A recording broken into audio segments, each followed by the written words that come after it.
Maleficent. This is Maleficent, and this is Beneficent.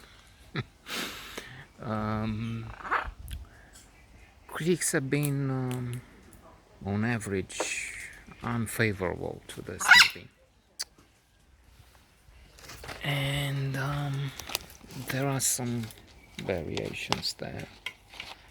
In that, is it USA Today? Maybe they're favorable.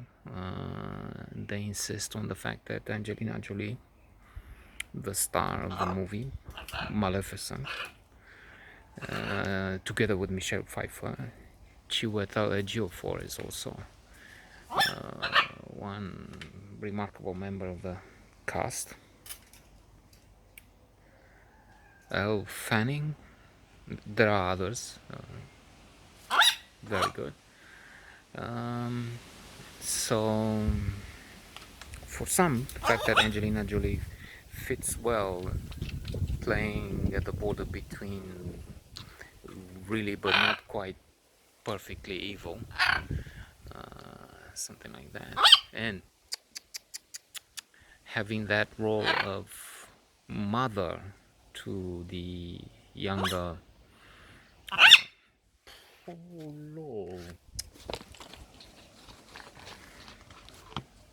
character. I told you it's Maleficent. It doesn't leave you a moment of peace, unless of course you give him some water, some warning shots. And there's variety at the other extreme is really fulminating. It's disposable fictional universe. The real villains are off screen, sabotaging the Disney mantra or model from within. It's if America goes to war, they will find something in this movie, or is it not in Variety, another critic? But otherwise, it's wrong, flawed, and stupid, or maybe words to that effect. Indeed, I didn't find any reason to see it, except that it was in the program at a certain time yesterday when I, like usual, had to babysit those fellows back there, and there is a portion in the afternoon dedicated to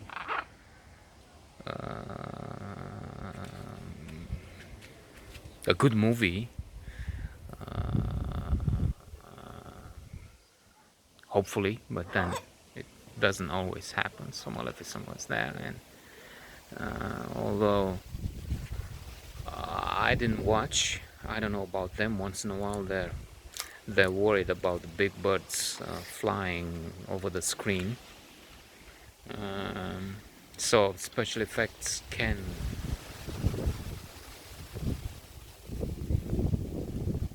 dazzle. There is also, I remember one other critics saying that those who brought Michelle Pfeiffer, Angelina Jolie together should have made more efforts to give them parts to sink their teeth in, something along these lines. Indeed, there is more in the myth, the idea of Maleficent. Jordan B. Peterson,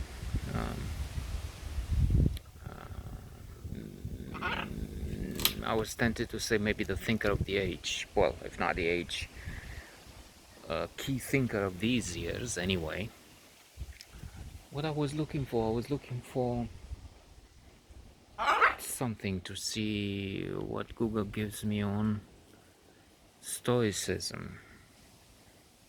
And on that page it appears questions asked, questions other people ask, or are the precepts of Jordan Peterson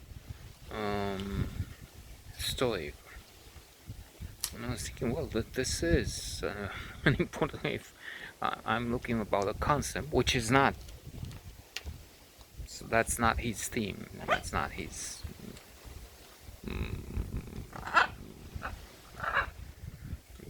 He has the lectures on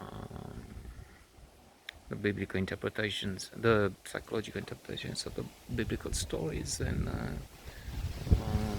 the book 12 Rules for Life, maps of meaning, but not. I mean, yeah, of course, Stoicism is an important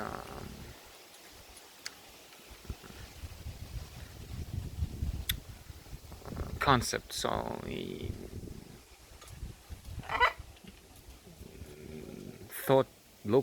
talked about it surely a little, but not. So anyway, he's mentioning Maleficent and the fact that parents need to allow their children to go out and hurt themselves to a certain degree, not keep them in a walled garden and away from anything, because then they won't be able to function in the world. The world has adversity, has dangers, has traumas, has adversity, and if they're not allowed to see that, it happens as with Maleficent. She's not invited. They want the princess to be out of harm's way, and then she's sleeping with Beauty. First adversity. The prince whom she likes and goes away, she falls into a sort of a coma or something. So there's a danger to that. Or as Tal Ben Shahar of Harvard says, learn to fail or fail to learn. So in that sense, the character of Maleficent, not the one from these two movies, but the one from the stories, is more interesting. And what does that say? And can and should teach parents.